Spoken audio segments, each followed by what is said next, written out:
Jai Shriman Narayana. Hello everyone, I am the Pauranika. Welcome to the 16th episode of Sri Mahabharata as written by sage Vedavyasa. This episode is in continuation to the Amsavatarana Parva of Adi Parva. Kacha, at the behest of the Devatas, became the student of sage Sukracharya and decided to serve him for 1,000 years. After 500 years of his service, Rakshasas one day found him alone in the forest and killed him. Then Devayani, who realized that Kacha did not return home, said, "Father, I think Kacha was killed or dead. I'm sure. I can't live without him." "That's true," she cried. Sukra said, "Don't worry. I will use the Mrita Sanjeevani Vidya and bring him back to life." The Rakshasas killed Kacha and fed his body to the wolves. When Sukracharya used Mrita Sanjeevani, Kacha ripped open the bodies of the wolves, came back to life and appeared in front of Sukracharya. Devayani ran up to him and asked, "Why are you so late?" Kacha said, "I got tired after collecting the wood and grass and rested under a tree along with the cows. The Rakshasas who saw me there asked my identity. I told them that I am the son of Devaguru Brihaspati. Then they killed me and fed me to the dogs and wolves. With the grace of your father, I came back to life." Another day, on the request of Devayani, Kacha went to a garden to get some flowers. This time, the Rakshasas killed him, smashed his body and mixed it in the seawater. Devayani informed Sukracharya and he again used his Vidya to resurrect Kacha. Kacha returned and told the entire story to Devayani and Sukracharya.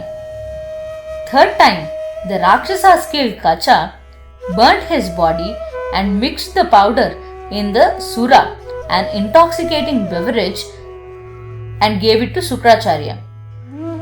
Again Devayani complained. This time Sukracharya said, "Devayani, don't be sad for the dead. I will not be resurrecting him this time. Even if I do, he will be killed again." Then Devayani said, "Father, he is the grandson of the respectable Angirasa and son of the great sage Brihaspati. He himself is a great sage. I'll have to find him. Till then, I'll not eat anything." Sukracharya thought the aggressive Rakshasas were causing him great disrepute by killing a Brahmin. Brahmahatya will destroy even Lord Indra, he thought, and tried to resurrect Kacha. As he uttered the mantra and invoked the son of Brihaspati, he heard a voice from within. "Acharya," said Kacha. "Kacha, you're speaking from inside my body. Tell me what happened to you," Sukracharya asked. "Acharya, with your grace, the memory of my soul is intact. The Rakshasas killed and burnt me." Sukracharya realized that the Rakshasas mixed the ashes of Kacha in the Sura he consumed. He said, "Devayani, what should I do now? If I bring him back to life, I'll be dead. If not, he will stay dead." Devayani cried, "Father, if Kacha dies, I have no peace. If something happens to you, I can't live." Then Sukracharya spoke with Kacha. "Son, if you are not Devendra disguised as Kacha, obtain the Sanjeevani Vidya from me. Once you come out, resurrect me using the same knowledge. Only one Brahmin shall come out alive from my stomach. Remember that one should not deviate from the path of dharma after obtaining the knowledge from the teachers." After obtaining the knowledge of Mrita Sanjeevani from his teacher, Kacha came out immediately. He reached out to the body of his teacher and said, "I treat the great Sukracharya, who had bestowed upon me the divine knowledge of Mrita Sanjeevani, as my mother and my father."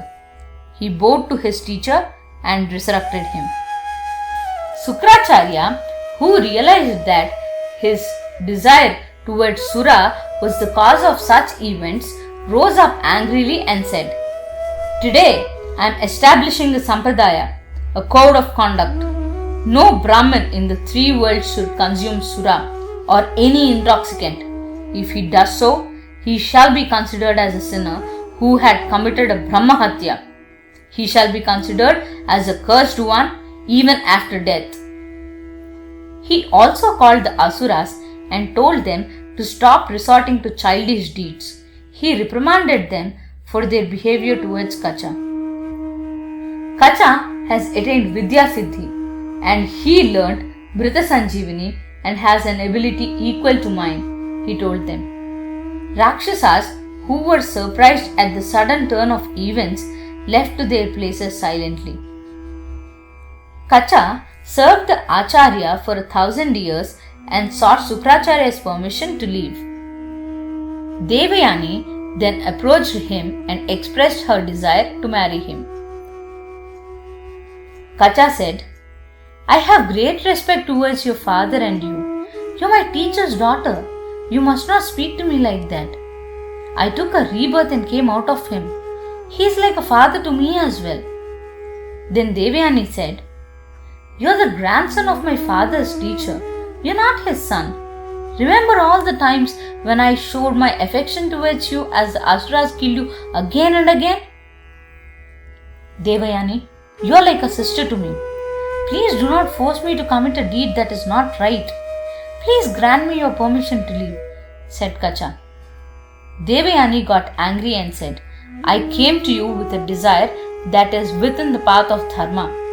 If you reject me, I curse you that the knowledge you obtained will become ineffective."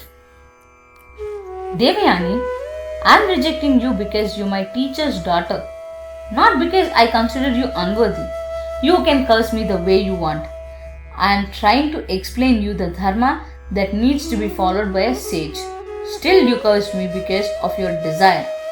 Listen to me then. No sage will ever marry you. Yes, as you cursed, the knowledge in my hands will not work, but if I teach this to someone, it will," he said and left the Devaloka. Thank you. Jai Sriman Narayana.